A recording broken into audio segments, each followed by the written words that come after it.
Hey everybody, Peter Zeihan here, coming to you from Portsmouth, New Hampshire, which is not only disturbingly pleasant, I mean, it's kind of surreal, but there are more good food options within a 2-block radius than in the entire Denver metro, which kind of pisses me off.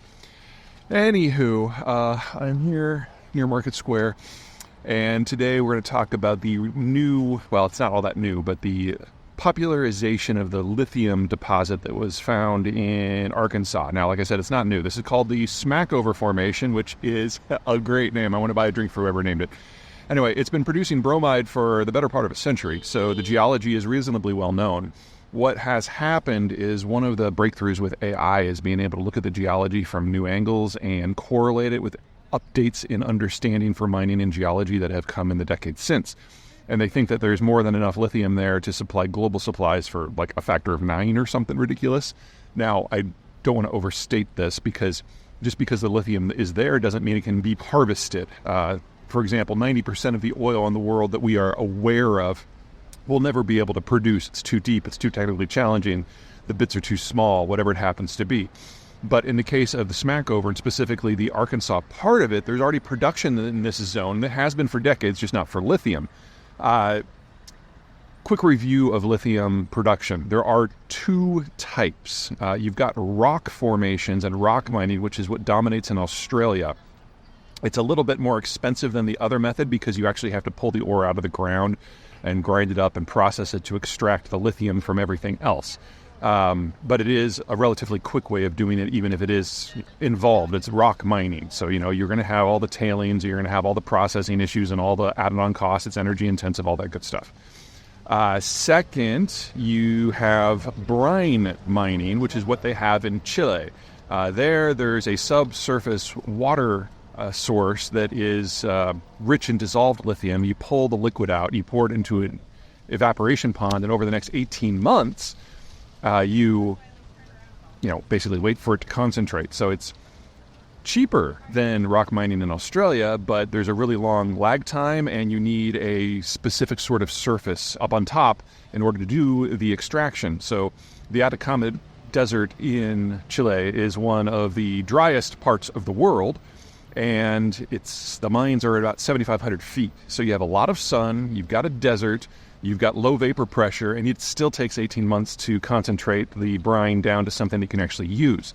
In the case of Arkansas, it is a brine formation, the Smackover, but you're talking about it as a state where the highest point in the entire state is like 2,500 feet, and where the mines would be are significantly lower, and you don't have the large, flat, dry areas. Arkansas is pretty humid. So doing traditional evaporation is just completely a no-go, and if that was the only technology in play, this wouldn't work at all. But it's not the only technology in play. There's a relatively new method for lithium extraction from brine. It's basically a direct extraction that uses chemical catalysts and similar things to extract the lithium from the water. Now, the concentration in Arkansas is about 300 milligrams per liter versus 400 milligrams per liter in Chile. So the Arkansas deposit isn't as good in terms of quality as the Chilean one, but there's a lot of infrastructure in place already.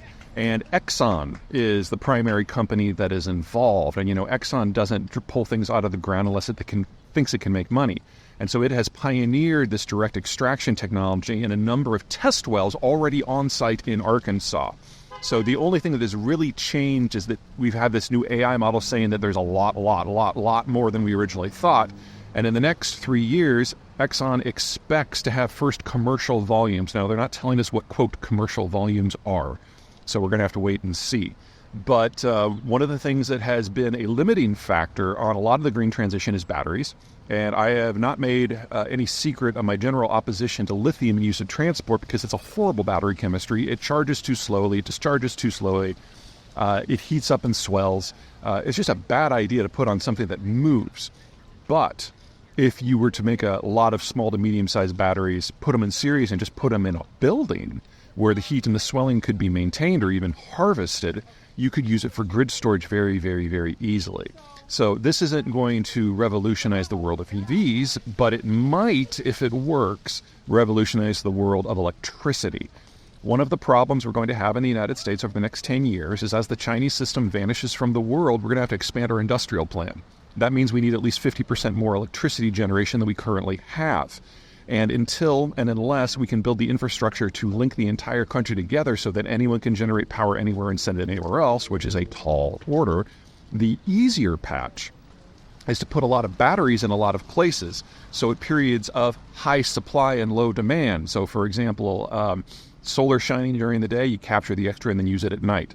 Everyone's asleep at night. You burn your natural gas at night when normally you would cycle down. You just pour that energy into a battery pack, and then you use it during the day. You could use this in any possible grid if we can produce enough lithium at a low enough cost.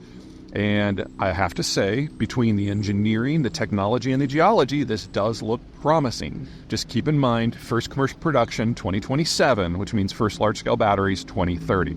This isn't going to solve everything overnight, but it's a very promising step in the right direction.